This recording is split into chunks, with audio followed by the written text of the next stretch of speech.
Today we are doing Amsti Lab 11.2, where we are determining the solubility of two substances that we did in Friday's lab.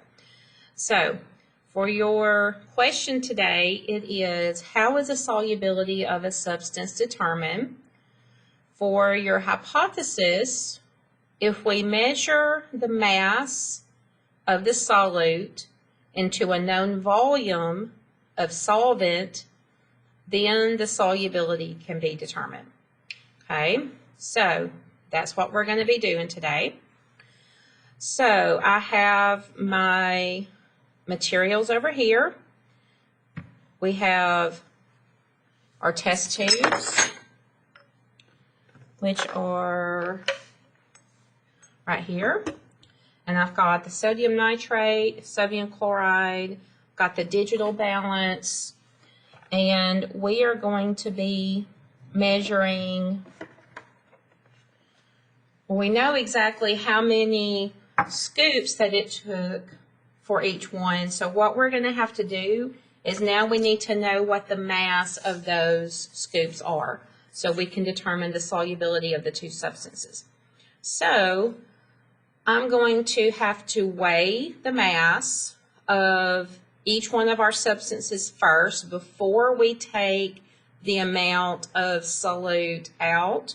And then after we take the amount out that we're going to use, then we weigh it again to see exactly how much we took out. Okay, so I'm going to go ahead and weigh first the sodium chloride. So I'm going to take the lid off. So next time I weigh it, I'll weigh it without the lid. Okay, and it is 38.4 grams. 38.4 grams before we take any out. Put that in your data table. For the sodium nitrate, it is 60.1 grams. 60.1 grams.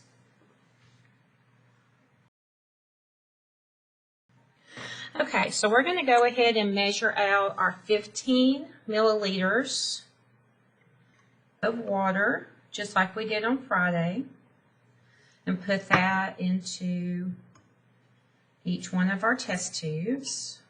Got one.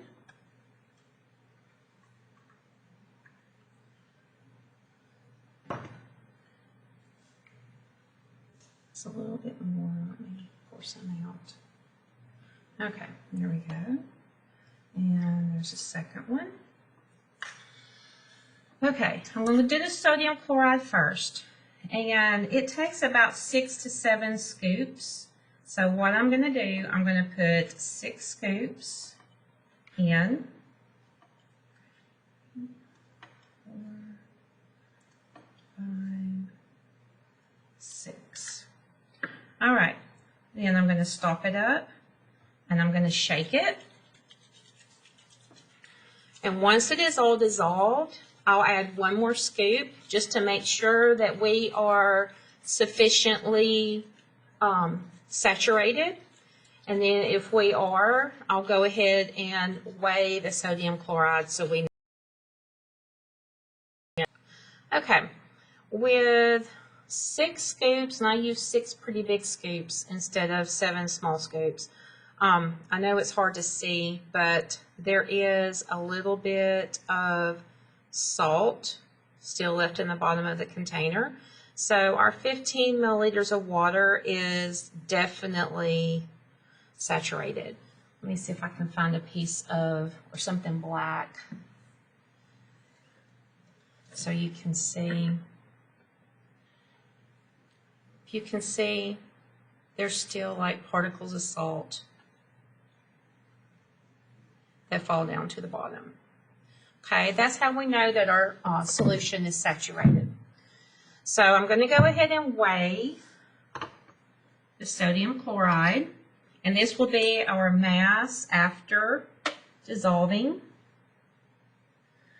Okay, and it is 32.5 grams. 32.5 grams. So all you have to do now is subtract the two numbers to find out your mass of solute that you put in the water. Okay, so that's going to be, looks like about 5.9 grams. 38.4 minus 32.5. That's going to be the amount. And then, of course, we're going to use 15 milliliters for our volume. And then you'll determine the solubility from there. Okay, now I'm going to go ahead and add 10 scoops of sodium nitrate. 2, 3, 4, 5, 6, 7, 8, 9, 10. Okay, we'll stop it up and shake it up. And then when all of this is dissolved, if I need to add more, then I will. And you can also feel when you are shaking up the sodium nitrate, it gets really, really cold. So this is probably what is used in in ice packs. When you have those instant ice packs that get cold, sodium nitrate is probably the reaction with water that they use to make the instant ice packs, because it's getting really, really cold. Okay, so I've completely dissolved the 10 scoops of sodium nitrate, and then I actually added another scoop and dissolved all of it, and then I added another scoop, and I cannot get any more to dissolve, and I've been shaking it for a while. So I'm going to show you. You can see the particles that are still in there that will not dissolve. That's how you know that your solution is saturated. Okay, so now let's weigh the container, see how much we took out.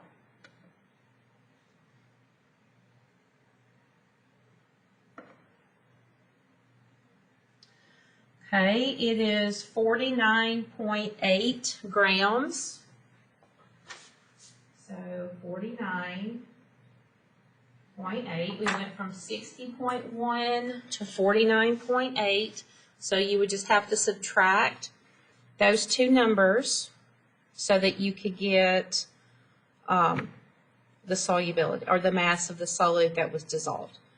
Okay, and then to do the solubility, you just take your mass and divide it by your volume of water, which is 15 milliliters.